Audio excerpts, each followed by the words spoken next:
जय श्री राधे कृष्णा। ओम नमो भगवते वासुदेवाय। प्रिय भक्तों, आज मैं आपको कार्तिक मास महात्म के छठे अध्याय का शेष भाग सुना रहा हूँ। नारद जी बोले, दानवेंद्र जलंधर विधि पूर्वक मेरी पूजा करने के उपरांत भक्ति सहित तथा हंसते हुए इस प्रकार कहने लगा। जलंधर बोला, हे ब्राह्मण, आप कहाँ से आ रहे हैं? आपने क्या देखा है? यहाँ आने का कष्ट क्यों किया? मुझे आज्ञा प्रदान करें। नारद जी बोले, हे दैत्येंद्र, मैं कैलाश पर्वत पर गया था। वहां मैंने पार्वती के साथ बैठे हुए भगवान शंकर के दर्शन किए। कैलाश पर्वत पर सैकड़ों कल्प वृक्षों से घिरा हुआ कामधेनु तथा नदियों से दीप्तिमान अयुत योजन के विस्तार वाला है। उसे देखकर मुझे बड़ा आश्चर्य हुआ और सोचने लगा कि क्या ऐसा ऐश्वर्य त्रिलोक में कहीं अन्यत्र भी उपलब्ध है। इसी बीच हे दैत्येंद्र, मुझे तुम्हारे ऐश्वर्य की याद आ गई। उसी को देखने के लिए मैं तुम्हारे पास आया हूँ। मैंने तुम्हारा ऐश्वर्य देखा, परंतु वह स्त्री रत्नों में शून्य है। अतः मैं यह सोचता हूँ कि तीनों लोकों में भगवान शिव से अधिक ऐश्वर्यशाली अन्य कोई नहीं है। शिव जी वीरराग कामदेव के शत्रु, अपनी लीला से संपूर्ण ब्रह्मांड को अपने केश पास में बांधे रहने वाले तथा अपनी आत्मा को बस में रखने वाले हैं। यदि तुम्हारे घर में कोई अप्सरा अथवा नाग कन्या विद्यमान हो, तो भी उनमें से कोई भी पार्वती जैसी स्वरूपवान नहीं होगी। जिनके सौंदर्य के समुद्र में स्वयं ब्रह्मा भी डूब गए थे और अपना धैर्य खो बैठे थे, अतः उनकी उपमा किसी से नहीं दी जा सकती। हे जलंधर, ब्रह्मा ने पार्वती के रूप को देखकर अनेक अप्सराओं को बारंबार सौंदर्य प्रदान किया, परंतु उनमें से पार्वती की समानता कोई नहीं कर पाई। हे दैत्येंद्र, शिव जी पार्वती जैसे स्त्री रत्न को पाकर परम ऐश्वर्यशाली हैं। वैसे ऐश्वर्यशाली तो तुम सब प्रकार के रत्नों को पाकर भी नहीं हो सकते। नारद जी बोले, दैत्यराज जलंधर से यह कहकर मैं वहां से चला आया। तब मेरे द्वारा किए गए पार्वती के सौंदर्य की प्रशंसा ने उसे काम बेवल बना दिया। तब जलंधर ने राहु को पास बुलाकर उसे भगवान शंकर के पास अपना दूत बनाकर भेजा, क्योंकि वह भगवान विष्णु की माया से प्रभावित हो चुका था। अपने काल रूपी अंधेरे से वनों को अंधकार में डुबाता हुआ राहु कैलाश पर्वत पर जा पहुंचा। शिवजी के द्वारपाल नंदी ने उसे रोका। उस समय शिवजी ने आंख का संकेत करते हुए राहु को अपनी बात कहने के लिए प्रेरित किया। राहु बोला, हे वृषध्वज, आप देवता तथा नागों से सेवित त्रैलोक के अधिपति सब रत्नों के स्वामी दैत्यराज जलंधर की आज्ञा को सुने। उन्होंने कहा है कि आप शमशानवासी हड्डियों की माला धारण करने वाले तथा दिगंबर वेश वाले हैं। फिर आपकी पत्नी पार्वती इतनी सुंदर क्यों है? आप तो सदैव योग में रत रहने वाली, दिगंबर, धूल लपेटे हुए, जटा, मुद्रा आदि आभूषणों को धारण करने वाले हैं। अतः ऐसी सुंदरी पत्नी आपके योग्य नहीं है। मैं रत्नों का स्वामी हूँ तथा आपकी स्त्री भी रत्न के समान है, अतः वह भी मेरी ही होनी चाहिए। वह आप जैसे भिखारियों के योग्य नहीं है। नारद जी बोले, राहु के इस प्रकार कहने पर भगवान शंकर के भ्रू मध्य से प्रज्वलित अग्नि के समान एक प्रभावशाली पुरुष उत्पन्न हुआ। उसका मुख सिंह के समान था, जिह्वा प्रज्वलित हो रही थी तथा नेत्रों में भी ज्वाला भरी हुई थी। उसके केस ऊपर की ओर खड़े थे। शरीर श्वेत रंग का था। ऐसा लगता था कि जैसे वह दूसरा नरसिंह हो। वह राहु को खाने के लिए झपटा। उस समय राहु भयभीत होकर भागने लगा, परंतु उसने दौड़कर उसे पकड़ लिया। तब राहु ने चिल्लाते हुए कहा, हे शंकर, मेरी रक्षा करो। मैं ब्राह्मण हूँ और यह मुझे खाने के लिए आ रहा है। यह सुनकर महादेव ने उस पुरुष को रोकते हुए इस प्रकार कहा। महादेव जी बोले, यह दूसरे का भेजा हुआ दूत है, इसे छोड़ दो। यह सुनकर उस पुरुष ने राहु को आकाश की ओर फेंक दिया। राहु को फेंकने के बाद वह पुरुष महादेव जी से बोला। पुरुष ने कहा, हे स्वामी, मुझे भूख लग रही है। हे प्रभु महादेव, मैं क्या खाऊं, सो बताइए। तब महादेव जी ने उसे कहा कि तुम अपने हाथ और पांव के मांस को काट कर खा लो। नारद जी बोले, शिव जी की आज्ञा सुनकर उस पुरुष ने अपने हाथ और पांव का मांस खा लिया केवल सिर बचा रहा। उस बचे हुए सिर के देखकर शिवजी ने प्रसन्न होकर उस भयंकर कर्म करने वाले पुरुष से कहा। शिवजी बोले, तुम्हारा नाम कीर्तिमुख होगा और तुम मेरे द्वारपाल रहोगे। जो लोग तुम्हारा पूजन नहीं करेंगे वे मुझे प्रिय नहीं होंगे। नारद जी बोले, उस दिन से कीर्तिमुख शिवजी के द्वार पर स्थित रहते हैं। जो लोग उनकी पूजा नहीं करते उनका शिव पूजन निष्फल रहता है। कीर्तिमुख से छुटकारा पाकर राहु बर्बर नामक स्थान में जा गिरा। तब से उसका नाम भी बर्बर पड़ गया। उस समय राहु ने अपना दूसरा जन्म समझा। उसने जलंधर के पास पहुंचकर शिवजी का सब वह चरित्र कह सुनाया जो कैलाश पर्वत पर घटित हुआ था। नारद जी बोले, उन सब बातों को सुनकर जलंधर अत्यंत क्रुद्ध हो करोड़ों राक्षसों को साथ लेकर कैलाश की ओर चल दिया। उसके चलते समय एकाक्षी शुक्राचार्य तथा अंगहीन राहु सामने आ गए। मुकुट भी भूमि पर जा गिरा, परंतु ऐसे अपशगुनों के होते हुए भी वह वेग पूर्वक आगे बढ़ता चला गया। जिस प्रकार वर्षा ऋतु में आकाश बादलों से ढक जाता है उसी प्रकार राक्षसों के विमानों से आकाश ढक गया। इंद्र आदि देवताओं ने जलंधर की उस युद्ध यात्रा का समाचार गुप्त रूप से शंकर के पास पहुंचकर सुनाया।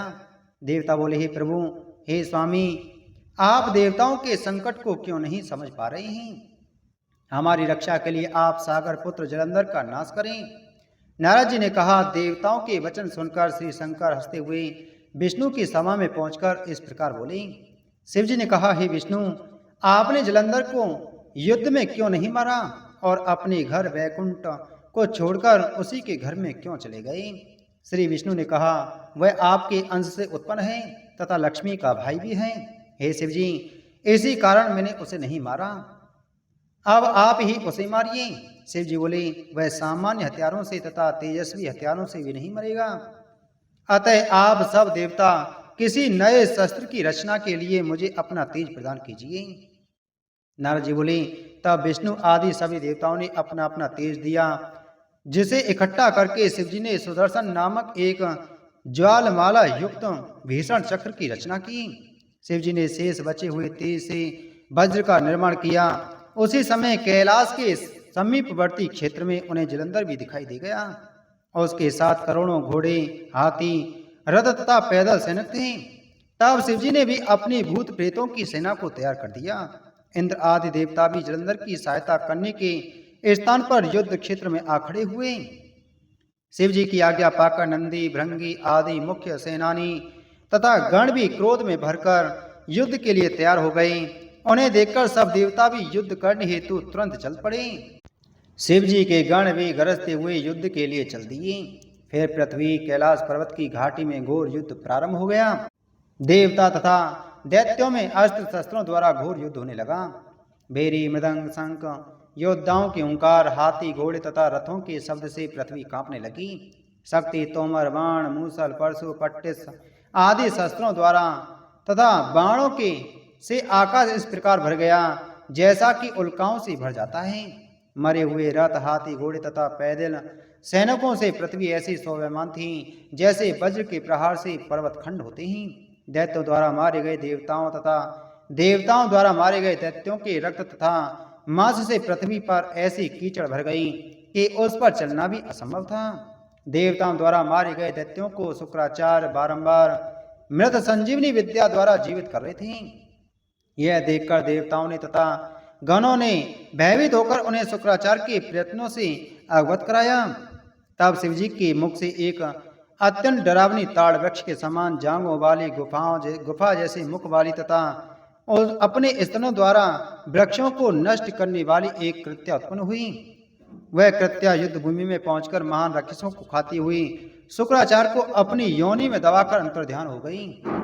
शुक्राचार्य को योनि द्वारा ग्रसित देखकर शिवजी की गण राक्षसों को मारने लगी और प्रसन्न होकर युद्ध क्षेत्र में अपनी शक्ति दिखाने लगी। तब शिवगणों की मार से भयभीत बेदानव युद्ध क्षेत्र से इस प्रकार भागने लगे जिस प्रकार की आंधी के आगे तिनके भागते हैं। इस प्रकार अपनी सेना को भागते हुए देखकर सोम, निशुम्भ तथा कालनेमी जो अत्यंत बलवान सेनापति थे वहां आ पहुंचे। इन तीनों महाबलियों ने शिवगणों की सेना को रोककर अपने तीरों की ऐसी वर्षा की जैसा कि वर्षा ऋतु में मेघ जल वर्षा करते हैं। उन दैत्यों ने सभी दिशाओं तथा आकाश को भी अपने बाणों से इस प्रकार ढक दिया जैसे टिड्डी दल आकाश को ढक देता है। उस समय दोनों सेनाओं में हाथी, घोड़े, रथ, शंख तथा भीड़ आदि का शब्द गूंजने लगा। सैनिक सिंहनाद करने लगे। जलंधर ने ऐसी बाण वर्षा की कि उससे पृथ्वी तथा आकाश भर गई। उसने 5 बाणों से वीरभद्र को घायल करते हुए मेघ गर्जना की। तब स्वामी कार्तिकेय ने अपनी शक्ति द्वारा जलंधर के ऊपर शीघ्रतापूर्वक प्रहार किया, जिसके कारण वह किंचित व्याकुल चित्त होकर घूम गया। फिर जलंधर ने क्रोध में भरकर स्वामी कार्तिकेय के ऊपर गदा का प्रहार किया, जिसके कारण वे पृथ्वी पर गिर पड़े। फिर जलंधर ने वीरभद्र के मस्तक पर परिध से प्रहार किया, जिसके कारण उसके मुंह से रक्त बहने लगा और वे पृथ्वी पर गिर पड़े। वीरभद्र को पृथ्वी पर गिरा हुआ देखकर शिवगण भय से चिल्लाते हुए युद्ध क्षेत्र से पलायन कर गए। उन्हें युद्ध क्षेत्र से भागते हुए देखकर शिवजी अत्यंत क्रुद्ध हुए। तब गणों का कोलाहल सुनकर शिवजी स्वयं अपने बैल पर आरोहण होकर हंसती हुई मुद्रा लिए युद्ध क्षेत्र में आ गए। रुद्रदेव को युद्ध क्षेत्र में उपस्थित देखकर उनके गण सिंहनाद करते हुए वापस लौट आए तथा अपनी बाण वर्षा से दैत्यों का वध करने लगे। जिस प्रकार सिंह के वैसे हाथी भाग जाता है, उसी प्रकार शिवजी को देखकर सभी दैत्य भयभीत होकर भाग गए। यह देखकर जलंधर अत्यंत क्रुद्ध हुआ और शीघ्रतापूर्वक शिवजी के समक्ष जा पहुंचा और उन्हें युद्ध के लिए ललकारा। युद्ध क्षेत्र में इंद्र को भी उपस्थित देखकर उसने अपने तीव्र बाणों से इंद्र को और 4 बाणों से घोड़ों को घायल करते हुए 1 बाण से सारथी को भी मार गिराया।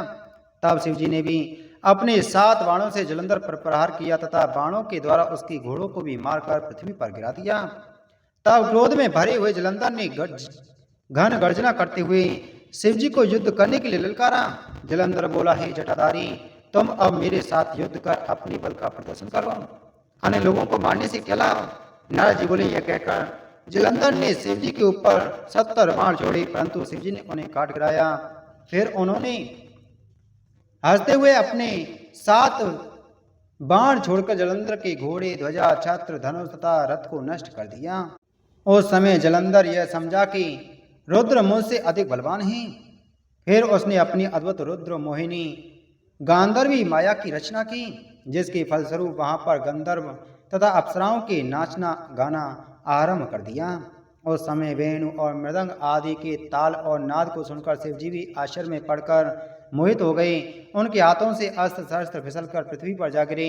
रुद्र को उस स्थिति में अवचेतन समझकर जलंधर काम पीड़ित होकर युद्ध क्षेत्र में महाबली सोम निशुम को स्थापित कर उस जगह जा पहुंचा जहां गौरी बैठी हुई थी। उसने 10 हाथ, 5 मुख, 3 नेत्र तथा जटाधारी बनकर महावृषभ पर सवार हो दूसरे शिव का रूप धारण कर लिया। उस रुद्र वेशधारी जलंधर को आता हुआ देखकर शिव पत्नी पार्वती भी अपनी सखियों के बीच से उठकर खड़ी हो गई और उसके सामने जा पहुंची। जब जलंधर ने पार्वती को अपने सामने देखा तो उसका वीरपात हो गया और वह स्वयं जड़वत बन गया। तब उस दैत्य के वास्तविक रूप को समझकर देवी पार्वती भयभीत हो कांपती हुई तथा तीव्र सांसें लेती हुई घर के भीतर भाग गईं। थोड़ी ही देर में बिजली के समान पार्वती को अदृश्य हुआ जानकर जलंधर युद्ध क्षेत्र में उसी स्थान पर जा पहुंचा जहां शंकर विद्वान थे। उधर पार्वती जी ने शिवजी का स्मरण किया तो उनके समीप जा पहुंची। पार्वती बोली, हे विष्णु जी, क्या आपको यह नहीं पता कि दुष्ट जलंधर द्वारा अद्भुत कार्य किया गया है? वह दुर्मति क्या चाहता है, क्या आपको मालूम नहीं है? श्री भगवान बोले, जलंधर ने जो मार्ग दिखाया है हम उसी का अनुकरण करेंगे, अन्यथा वह पतिव्रत धर्म से सुरक्षित रहने के कारण मारा नहीं जा सकेगा। नारद जी बोले, इतना कहकर विष्णु जी जलंधर की नगरी में जा पहुंचे और वहां उसकी पत्नी वृंदा का पतिव्रत नष्ट करने की युक्ति सोचने लगी। इधर युद्ध क्षेत्र में स्थित रुद्र भी जलंधर की माया से मुक्त हो गए। तब शिवजी ने आशाचकित एवं क्रुद्ध होकर जलंधर से पुनः संग्राम छेड़ दिया। वह दैत्य भी शिवजी को पुनः आया हुआ देखकर घोर बाण वर्षा करने लगा, जिससे वे आच्छादित हो गए। इति श्री पद्म पुराणे कार्तिक मास महात्म के अंतर्गत जलंधर आख्यान नामक 6वां अध्याय संपूर्ण हुआ। बोलो कार्तिक मास महात्म की जय। बोलो विष्णु भगवान की जय।